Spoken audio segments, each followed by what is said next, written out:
True and right. It's my intent to teach the truth always, but if I say something that's wrong or you have a question about anything that's said, you'd be my friend if you talk to me about that so we can figure out the truth on the matter and then move forward from there. On the other side of that, if things that are presented are true, the challenge for all of us is to apply them to our lives. So appreciate you being here, and hopefully things we talk about will be beneficial to us tonight. I've got two memes that I want to show you to start our lesson. The one on the left is actually an e-card, and it says, "I prefer to describe myself as delightfully difficult," and it would just be easier if you agreed. Maybe you have thought that, or maybe you know somebody that would think like that. The one on the right said, "What makes life so difficult?" And the answer is people. People make life difficult. I want to spend some time tonight talking about dealing with difficult people. I think every one of us in our lives have people that we would describe as difficult. Maybe sometimes somebody is condescending or argumentative or selfish or just rude. And sometimes we deal with people that are difficult. People know how to push our buttons. People know how to stir things up. But as Christians, dealing with difficult people becomes really an exercise in patience and self-control and love. And so in all things, God wants us to handle things like Christians. We ought to handle things in an appropriate way. There's an inappropriate way to handle things. And so just being realistic, we deal with difficult people. How should we do that? And that will be our study tonight. I do want to say one disclaimer. There's nobody that I'm upset with or I think it's been difficult lately. You know, sometimes you talk about a lesson and people think, oh, somebody must have been not on their best behavior. That's not the case. I was just looking through some of the old files, and about 5 years ago I put together a lesson titled this way, and I thought, man, I could have done that a lot better. So this is my second go around at dealing with difficult people. And I think it's something that applies to all of us. So that's what we'll talk about tonight. Again, appreciate you being here. Hopefully this will be really applicable for all of us. So let's talk about dealing with difficult people. It's a given that there are difficult people that we have to deal with. How do we do that? I've got 4 points I'd like to share with you. In the first place, I think we need to fully understand the situation at hand.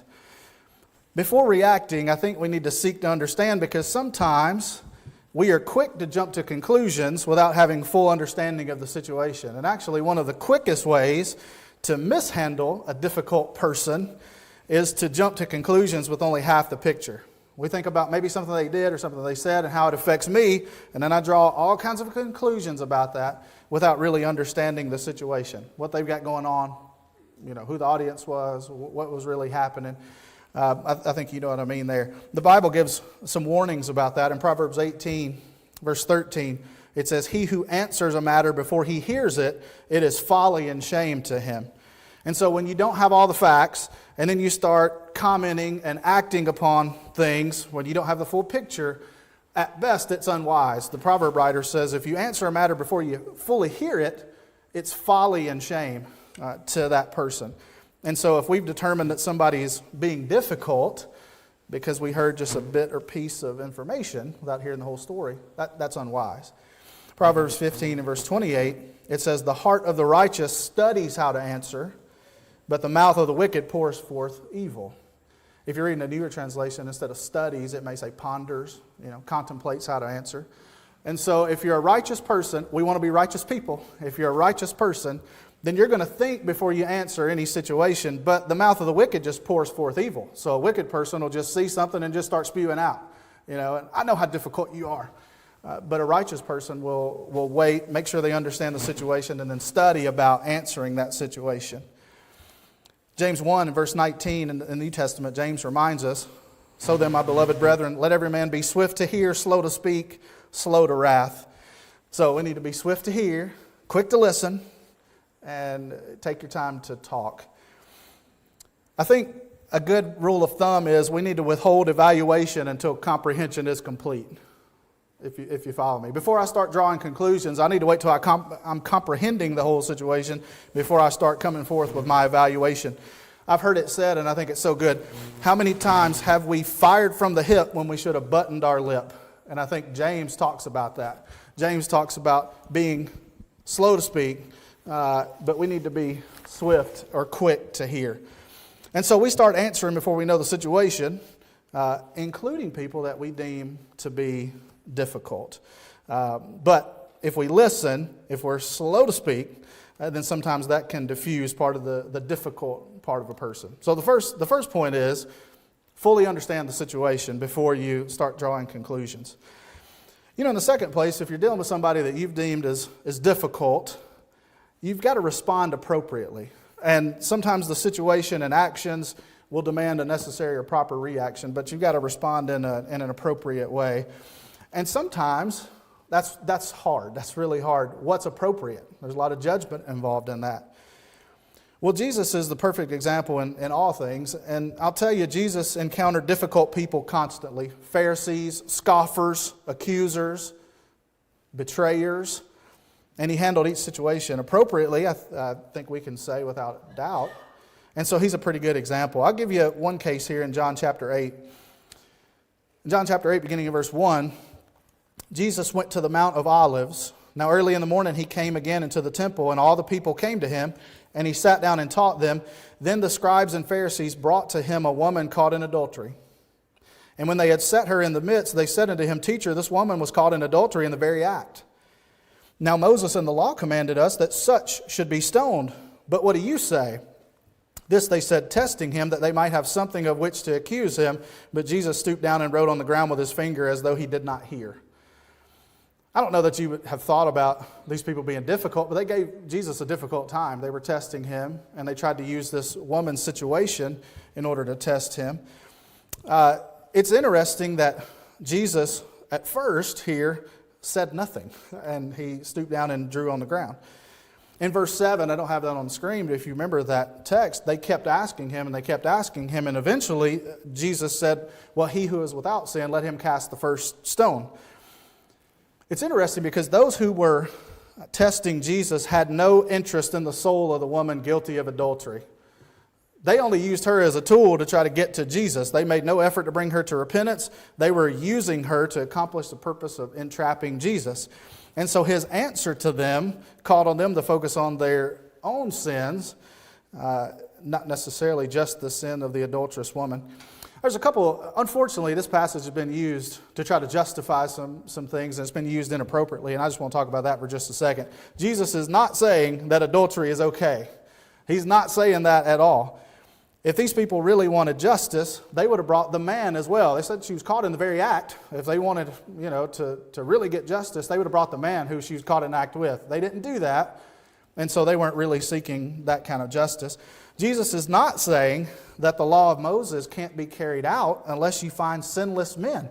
In verse 7, where he said, he who is without sin, let him cast the first stone. So Jesus isn't saying, well, you can't fulfill the law of Moses unless you find sinless people. That's not what he was saying at all. Jesus wasn't the judge in this case, and he was focused on saving these people's souls. I think he had that in the back of his mind. So he said to them, if you're without sin, cast the first stone. And I guess to their credit, they were ashamed enough to walk out. But he was dealing with difficult people, and he responded in two ways. At first, he didn't say anything because speaking wouldn't have done any good, really. And I think he did that for a purpose. And then secondly, he responded by putting the attention on their souls. And so he said to them, if you're without sin, cast the first stone. And so sometimes the best thing to do is remain quiet. And then if necessary, if you speak up, it should be about the best outcome for somebody's soul.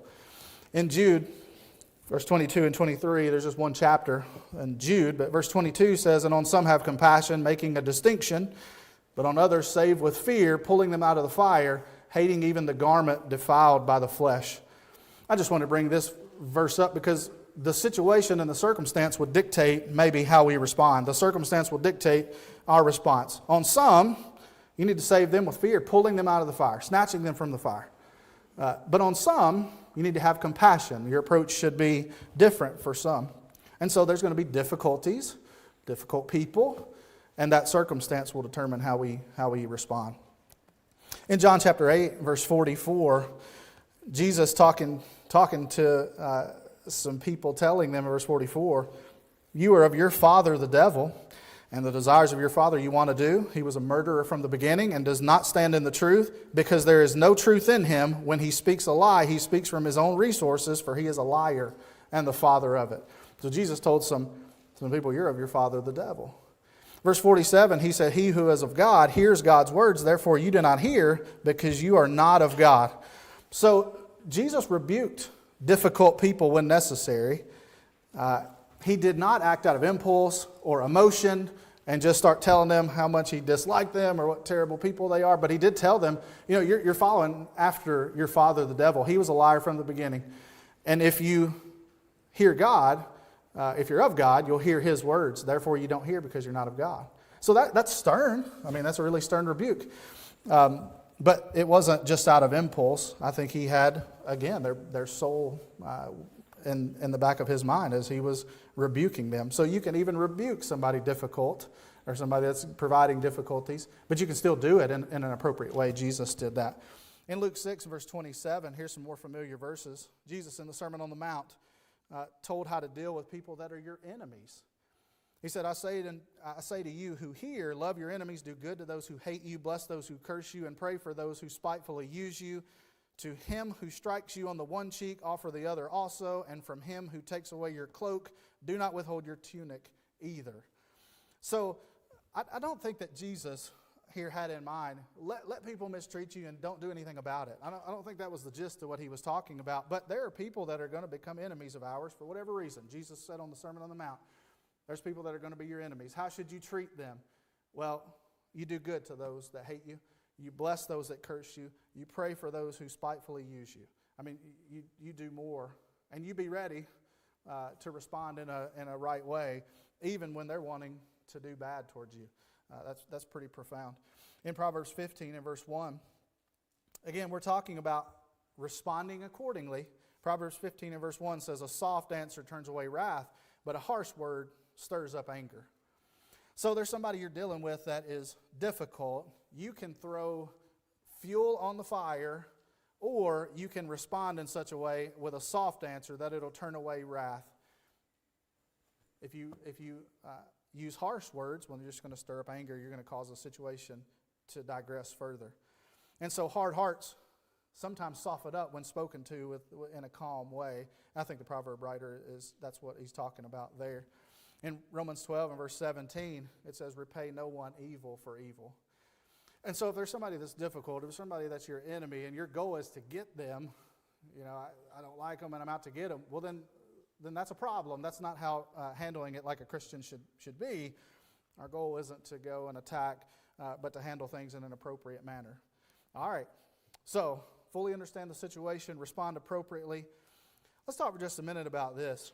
We can't allow frustrations that we have lead to sin. Don't allow your frustrations to lead to sin. In Romans 12, and the verses that Mark read for us, we'll go back there and read through them really quick. Romans 12, beginning at verse 17. It says, repay no one evil for evil. Have regard for good things in the sight of all men. If it is possible, as much as depends on you, live peaceably with all men. Beloved, do not avenge yourselves, but rather give place to wrath. For it is written, vengeance is mine, I will repay, says the Lord. Therefore, if your enemy is hungry, feed him. And if he's thirsty, give him a drink. For in so doing, you will heap coals of fire on his head. Do not be overcome by evil, but overcome evil with good. Several good verses there, and I think we all know those well, and we've studied them before. I'll point out one thing to you. We just mentioned repay no one evil for evil. Verse 18 says, if it is possible, as much as depends on you, live peaceably with all men. So as much as depends on you, this is going to be a peaceful situation. If it's up to me, we're going to be at peace. It's not always just up to me, right? I mean, there's sometimes people, are disagreeable, and on your end you want to be peace, but they don't want to have peace on their end. And so it may not be possible. But I think what Paul says is important. If it's possible, as much as depends on you, live peaceably with all men. And so I need to do what's right, even if the other person refuses to do what's right. Sometimes people are not going to allow things to be at peace, and I need to know that. But if it's up to me, my attitude is I want to have peace. It goes on to say here, don't avenge yourselves, give place to wrath, for it is written, vengeance is mine, I will repay, says the Lord. And then therefore, you ought to do good, even if somebody wants to do you harm. Do not be overcome by evil, but overcome evil with good. And so I think you can really let this fester. I think they just won't let me be at peace. I want peace. They don't want peace.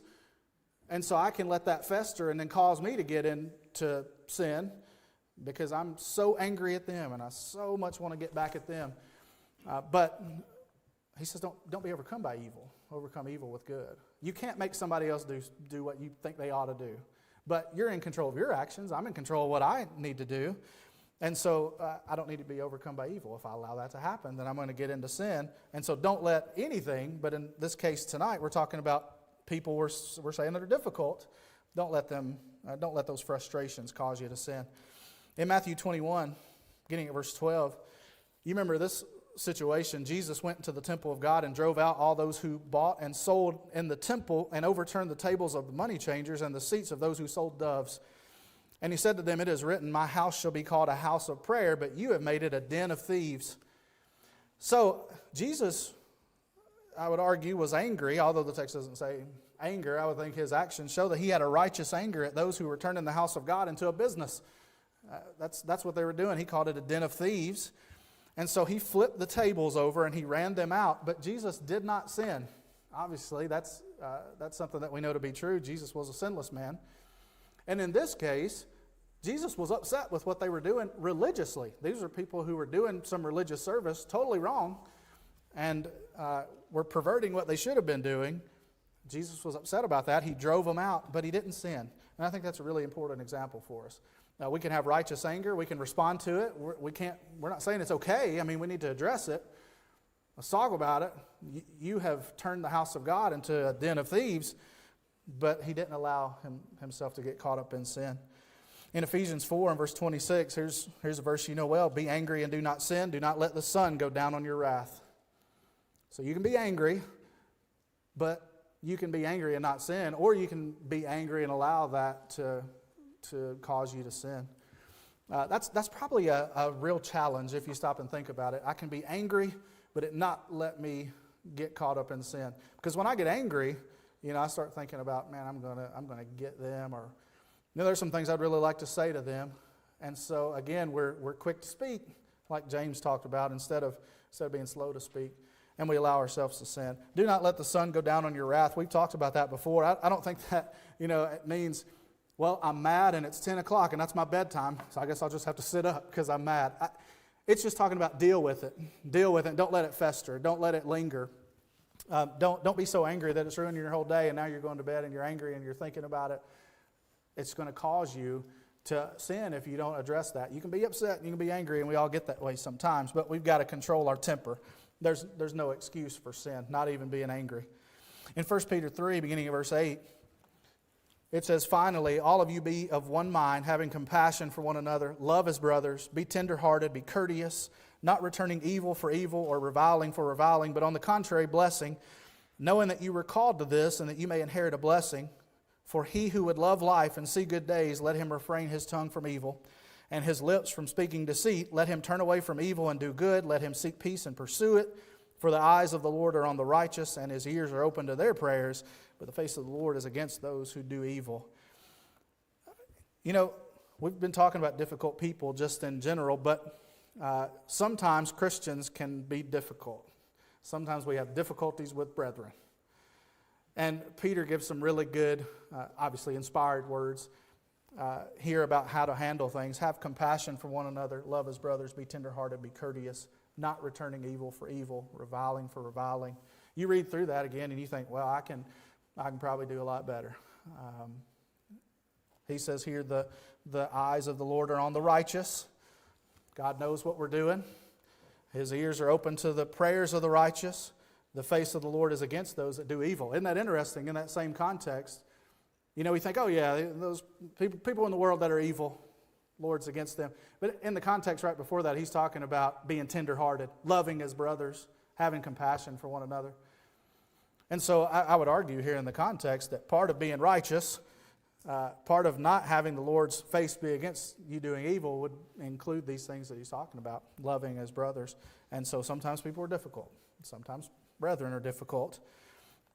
But, again, at the end of the day, we can't make another person act in the right way, but we can control what we do. On my end, I can control what I do. And so the point that we're making is don't allow your frustrations, get frustrated, don't allow that to lead to sin. All right, in the last place, I I want to make a point here that draws it closer to home. If you're like me and you're thinking about this, you're like, yeah, those other people, they're difficult. So when we're talking about understand the situation, responding appropriately, not letting frustrations lead to sin, you're thinking about, oh, those other difficult people I have to deal with, others, right? Well, the last point I want to make is, I think we need to realize that sometimes you might be the problem. Sometimes you might be the difficult person. Sometimes I might be the difficult person that somebody else is having to deal with. It's easy for us, I think, it's everybody else. It's not me, I'm not the problem. But I think we need to take a step back and think, am I being the one that's difficult here? I think we all have days when we're irritable and impatient or even unreasonable. And I also think that if God gave us what we deserve in those times, we'd probably be in trouble because we're probably saying things and doing things that we ought not. And so I think we need to think about that. In Romans 12 verse 3, Paul was warning, I think, against pride here. And he says, "For I say, through the grace given to me, to everyone who is among you, not to think of himself more highly than he ought to think, but to think soberly, as God has dealt to each one a measure of faith." And so one danger is to think that my perspective is always right and that everyone else is the problem. I think we do that sometimes. I think it's easy to think, well, I know what I'm talking about. And from my perspective, I know what I'm doing. And it's everybody else that's the problem. Well, I think the warning here is you may be thinking of yourself more highly than you ought to think. You may be elevating yourself. Inflated view of self is a real problem. And so I need to realize that I may be the difficult person somebody else is having to deal with. Don't let pride cause me to not think soberly, as Paul put it here. In Philippians 2, beginning at verse 3, Paul said, "Let nothing be done through selfish ambition or conceit, but in lowliness of mind let each esteem others better than himself. Let each of you look out not only for his own interest, but also for the interest of others." That's a really high bar. In Philippians 2, he is talking about the mind of Christ. Let this mind be in you that was also in Christ Jesus. And he mentions that there. But I picked out these couple of verses, a really high bar to reach to. But I've got to be meek and humble and put others before myself. Lowliness of mind, esteem others better than himself. That's really hard. I think that's a challenge for us. We are, from the time that we're toddlers, like I'm the most important thing here. So this is what I want to do. Everybody else needs to stop and give me what I want to do. And so you have to work that out of kids, so that when they grow up, they're not still thinking that. Unfortunately, a lot of adults still think that way. But Paul says, don't be doing things through selfish ambition or conceit, but in lowliness of mind, let each esteem others better than himself. I need to esteem you all better than myself. And that's a challenge for us sometimes because we're focused on our interests. I know what I've got going on. I know what I'm interested in. I know what I want to do. And I'm not thinking about others. And that's a problem that Paul addresses here. Take it back to Romans chapter 13, beginning at verse 9. It says, "For the commandments, you shall not commit adultery, you shall not murder, you shall not steal, you shall not bear false witness, you shall not covet. And if there is any other commandment, all are summed up in this saying, namely, you shall love your neighbor as yourself. Love does no harm to a neighbor, therefore love is the fulfillment of the law." This is interesting. So listing out some of the Ten Commandments, Paul notes that you can view the law as a series of actions not to do. You shall not covet, not commit adultery, not murder, all those things. It's a series of actions not to do, or you can summarize each of those by saying the one thing you should do, which is love your neighbor as yourself. Isn't that interesting? What's fascinating actually is that love your neighbor is not part of the Ten Commandments. But it sums up those laws in dealing with other people. If our relationships with others will be better if we love others as ourselves. That's the fulfillment of the law. Jesus, in more than one occasion, said, "On this hangs all the law and the prophets." If you love your neighbor as yourself. Love God, love your neighbor as yourself. And the rest will take care of itself. That sums up all the laws in dealing with others. Love your neighbor as yourself. In Matthew 7, verse 12, what we call the golden rule so often, "Therefore, whatever you want men to do to you, do also to them, for this is the law and the prophets." And so treat others the way you want to be treated is how you hear it often said.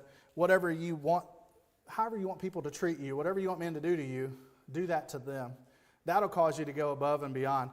Because I'd really appreciate it if somebody They went out of their way to help me. That's really nice.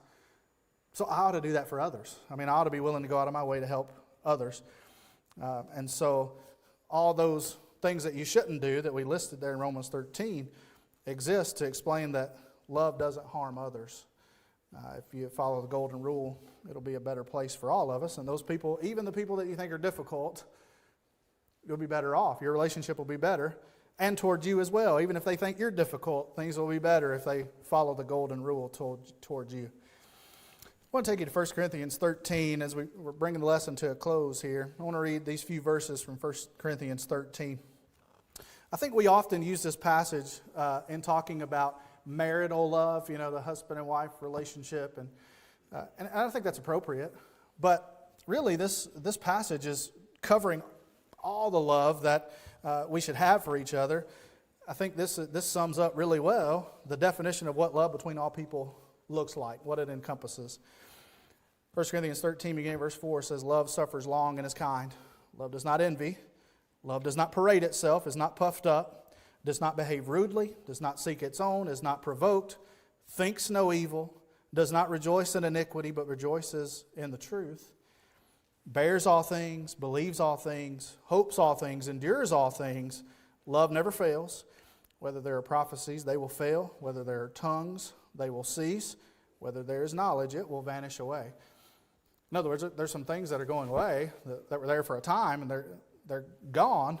But love, faith, hope, and love are the things that are going to abide. And then love ultimately is what will abide. And so I've heard it said, I think it's a good exercise to put your name in there and say that love does not envy. Put your name in the place of love. Do I envy? Do I parade myself? Am I puffed up? Am I behaving rudely? Do I seek my own? And you go down through that list and think, well, I can do better. If I'm really loving people the way I ought to, and this really encompasses what love is all about, then I can do better. And if I do better at that, then even people I think that are difficult, I'm at least going to be a good example to them, and my relationship's going to be better because at least from my end, I am loving toward them, and I'm concerned about their needs and their wants, and I'm putting them above myself. So, dealing with difficult people, we've made several points there. Fully understand the situation, respond appropriately, don't allow frustrations to lead to sin, and to realize that sometimes I might be the problem when you're dealing with difficult people. I was thinking about that meme that I put there at the beginning that said, what makes the world difficult? People. Heard it said the world would be great if it were not for people. And sometimes maybe even people say, the church would be great if it were not for people.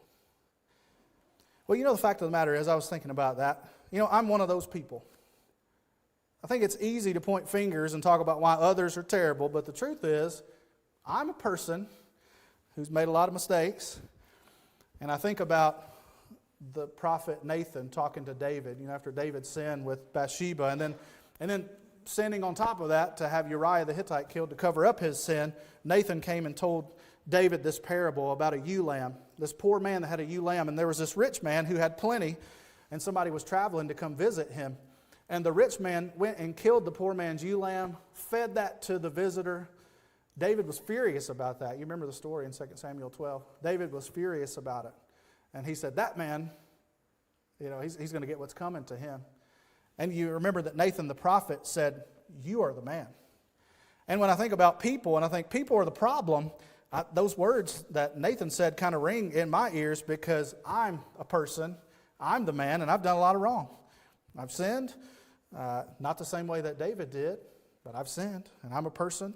I've been difficult to deal with. And so when I think about dealing with difficult people, sometimes I've been the difficult person. And I think if we're acting the way we ought to, things will be a lot more smooth. But realize, we often think about ourselves, but realize, there's some give and take here. Sometimes we think about why bad things happen to good people. The question I'll ask you is, why is God so kind to bad people? A lot of good has happened to bad people. If you think about it, if we got what we deserved, well, we've all sinned. And so in that sense, we've been bad people. but we've been given a lot of good. Why does God provide so much grace to people like me? Why does He act in mercy towards someone like me who's been stubborn and selfish and wicked? Why would He send Jesus to die for someone like me, knowing that I would be rebellious? And so when I put myself really in proper context and I think soberly about myself, then I think it won't be so much about all those other stubborn people, but I think it'll be more focused on me. I've got an inflated view of self. And so if I behave right and others behave right, things will really be a lot better. None of us are perfect. All right, hopefully that was helpful for you. Sometimes I know that we all deal with people that we deem are difficult, but I think if we follow these rules, and it's difficult to follow some of the things we talked about, but if we do that, we'll be responding how Jesus responded. We'll be responding how God would have us to behave ourselves, showing patience toward others. Appreciate your good attention to the lesson tonight. This lesson was not one designed to talk about the need to obey the gospel, but we wouldn't want to end our services tonight without offering the invitation. You know, the gospel is simple. Hear, believe, repent, confess, and be baptized. Are you ready to take that step? Are you ready to do that? Maybe you're here tonight and you haven't done that and you think you need to. Well, then do that. Take that step. I would encourage you to do that. Maybe you want to study more about it, or you've got some questions in your mind. That's okay. We can study with you and we can talk about it and come to the right conclusion if that's what your desire is. Maybe you're here and you need the prayers of the church. If whatever your need is, we invite you to come down to the front while we stand and while we sing.